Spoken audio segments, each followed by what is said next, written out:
keruh dia. Macam ni. Ya, so dia jernih. Macam ni, shampoo biasa memang nampak keruh. Yang ni tak nampak langsung macam bersabun. Okay, sangat natural.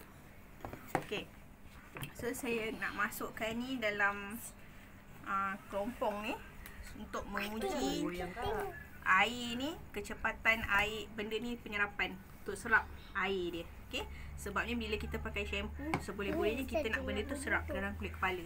Kita tak nak pakai sekadar untuk cuci rambut. Tapi yang ni dia boleh cuci, dia boleh serap dia punya vitamin, aloe vera dan jojoba masuk ke dalam kulit kepala. Okay, so serentak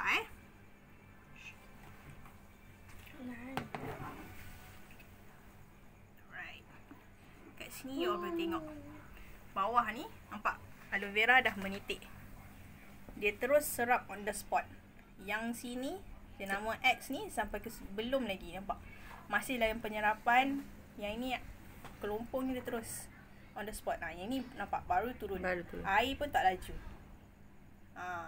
So ini beza dia shampoo aloe vera daripada Forever Living dengan shampoo brand biasa. Sebabnya Forever Living ada aloe vera.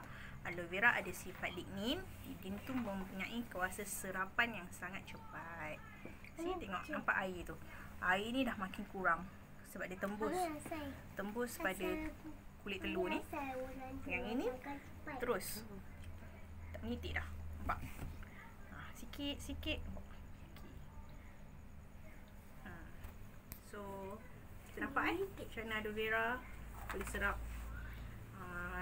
pergi penyerapan kepada kulit lebih. Sebab ada sifat lignin. Apa li? Lignin. Lignin. Dia mula jatuh balik. Dah.